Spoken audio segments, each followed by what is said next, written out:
Eruvin Daf Gimel, today's amazing email comes to us from Mordechai ben Yamin Barth. He says he's the son of Eliezer Jean Barth. And he says that yesterday in Eretz Yisrael, Mordechai, made a siyum on Masechta Shabbos, but he was joined by his father. Listen to this. But the more important thing is that I was joined via video by my father in Switzerland, who, thanks to your shir, has finished his first Masechta at the age of 84. Incredible. Thank you so much for sharing. We're talking about mavoi. Eruvin Daf Gimel, mavoi, which is the alleyway in front of the courtyard, which is in front of the house. Midaraisa, you're allowed to carry in it. Chacham said you have to put either a lechi, or horizontal beam, or a kaira, a vertical beam. And today we're going to be discussing a little bit about a maltra. What's a maltra? Well, we have a kid in our shir. His name is Akiva Solway. He watches the shir every single day via Zoom, and he just knocked on my door literally a half hour ago, and he brought over a project he created with a maltra. You see, on the kaira, if you have a very visible, whatever it is the Gemara describes, then this kaira acts a little differently. So, in the Braisa, as we had yesterday, it mentions that if a mavoi is above 20 amas, like in the heichal, where it has to be only 20 amas, so it mentions the word heichal, and it gives us a limit to the mavoi, it has to be 20 amas. So just like in the heichal, we learn the ulam from the heichal. In other words, they're both the same. And the ulam, we know, had a maltra. It had 5 strips of wood that grabbed your attention. So too the heichal had those 5 strips of wood. Nevertheless, we're limited at 20 amas, so a maltra doesn't work. There's another brayso that says that a maltra does work. But what is this a maltra? According to Rav Chama, in the Beis Hamikdash, it looked like nests of a bird, depiction of a nest. So too by a mavoi would be the same. And according to Rav Dimi, it's pieces of wood, 5 pieces of wood. Rav Nachman Bar Yitzchak says, according to everybody, an amaltra works. What about the brayso that says that's like a heichal, 20 amas? That was just as a simon, so you remember how tall a mavoi could be. So it said the word heichal. Now, by a sukkah, there were different reasons in Masechta Sukkah why a sukkah cannot be higher than 20 amas. One of the reasons was given by Rabbah. You must know that you're in a sukkah, and if it's above 20 amas, you won't realize you're in a sukkah. We have to explain that sukkah and mavoi have slightly different reasons. Otherwise, why would there be machlokes in both mavoi and sukkah? Why would you have to bring the both halachas in both places? And the answer is because sukkah is meant to sit. And it's more noticeable. When you sit around, you realize, oh, yes, I'm sitting in a sukkah. Whereas a mavoi, you're just walking. And walking by quickly, you might not notice. So therefore, we had to say the chiddush by mavoi. The Gemara goes into a long discussion. What's the halakha if the kaira, the horizontal beam that goes across the mavoi, what if part of it is above 20 amas? Part is below, part is below. Part above, part below. Now, believe it or not, there are 4 shitas. One shita says, by a mavoi it's kosher, by a sukkah it's pasul. One shita says, by a sukkah it's kosher, by a mavoi it's pasul. One shita says, both of them, mavoi and sukkah, are pasul. And one shita says, both of them, mavoi and sukkah, are kosher. One lashon in Rabbah says that a mavoi is kosher. Why?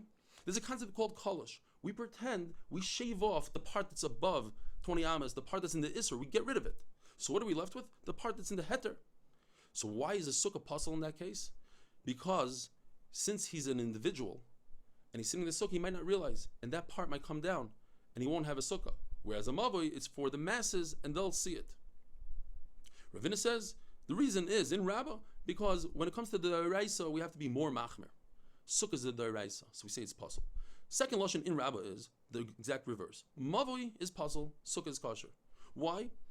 People don't check the mavoi. They all rely on each other. There's so many people. The Gemara gives an example, like many cooks making a broth. They don't check. Nobody takes responsibility. Whereas a sukkah, it's an individual sukkah, and he'll take responsibility and he'll realize.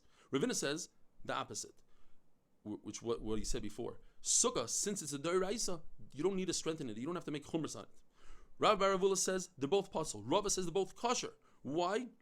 All you need is that the bottom part of the beam should be within 20 amas. We don't care about what goes above. By sukkah also, as long as the schach reaches 20 amas, I don't care how high the schach is. Rav Papa says, I have a Mefurish Brayso, it says more than the opening of the heichal, and we know that the heichal had a ceiling of 20 amas.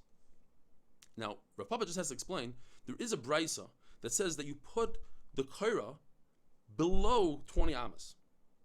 How does that fit in with what he was saying that the ceiling is exactly 20 amas? Over here says the kaira is slightly below. And he's going to have to explain that the word lamata means lamal, it's above. So why did it use the word lamata to tell us a different halakha? That when you're making a very low kaira, make sure that the bottom of it never reaches below 10 tfachim. Abaye says, in the name of Rav Nachman, and soon we're going to have Rav in the name of the Rebbe Rav Nachman, that there's two types of amos. When you measure an amma, it could either be made of 5 tfachim or 6 tfachim. And we always use the measurement that's more lechumra. So for instance, when it comes to a sukkah, we say a sukkah and a mavoi cannot be 20 amas. If you go with 5 tfachim, that's 100 tfachim. If you say an amma 6 tfachim, that's 120 amas. So I'll be machmir on you and I'll say, let's use the smaller measurement, the 5 tfachim measurement, that when I get to 100 amas, the sukkah is already puzzle. The mavoi is already puzzle. According to Rebbe, a sukkah is only kosher if it has at least daled amas. Now daled amas, if we use the 5 tfachim, that's 20 tfachim. And if we use 6 tfachim, it's 24 tfachim. So it comes out that if we're using the smaller measurement of 5 tfachim, it comes out as a kula. Your sukkah will be kosher even if it only has 20 tfachim versus 24. So we must say that this Gemara doesn't go according to Rebbe. It goes according to Rabbanan, that a sukkah is kosher, roishay v'rubai, which is a much smaller, it's just tfachim. Or we could say it goes even according to Rebbe. But most of the shiur, when it comes to mavin and sukkah, the smaller shiur of 5 tfachim is the bigger shiur and is the chumra shiur. And there is a case that it is a kula, but that's the minority of the cases. But when it comes to klaim, we use the larger shear of 6 tfachim because that's the chumrah in klaim. What's the case of klaim? It's usher to plant grain and vegetables in a vineyard. Let's say you have a giant gap in the middle of your vineyard. You have vines on one side and vines on the other side, and you have a gap. You're permitted to plant vegetables, provided that according to Beis Hillel, you have 16 amas total of a gap, and according to Bishami, 24. What's the 16 amas? Well, you need 4 amas next to each vine, so you can bring your tractor, your donkey down there. The center where you're planting, according to Beis Hillel, you need to have 8 amas. Why? Because if you divide it in half, each half has to be at least 4 amas, so it doesn't become buttle to the vines and to the road. Bishami say, no, in order not to be buttle, you need 8 amas on each side, so a total of 16. 16 plus 4 is 24. Now, that's if it's in the center of a vine. But if it's up against a fence, you need less. Why? Because you only have 4 amas for next to the fence. Everything next to the fence is hefker. Then you have the plantings part, which according to Beis Hillel is only 4 amas now, because the fence is not mevatel, only the vine. And then you have another 4 amas. You have 4, 4, and 4, 12. According to Beishama, you have the 4 amas next to the fence. You have 8 amas because that's chashav to plant on. And they have another 4 amas for the vine, a total of 16. Now, the reason, and now in Klein, we're using the larger size, which is 6 tfachim, meaning that unless you have the larger amount, then you can plant, otherwise you can't plant. According to Rava, in his Rebbe's words, Rav Nachman, he argues on Abaye. There's only one shear in tfachim, in amas. Amma is 6 tfachim, and it's always 6 tfachim. But there is a difference. Sometimes it's shaychek, meaning it's an open fist, open fingers, and sometimes it's not. When it comes to klayim, we use the open fist. And when it comes to a mavoi and a sukkah, we do atzvos, we use the closed fist, which is a smaller shear. Have a wonderful day.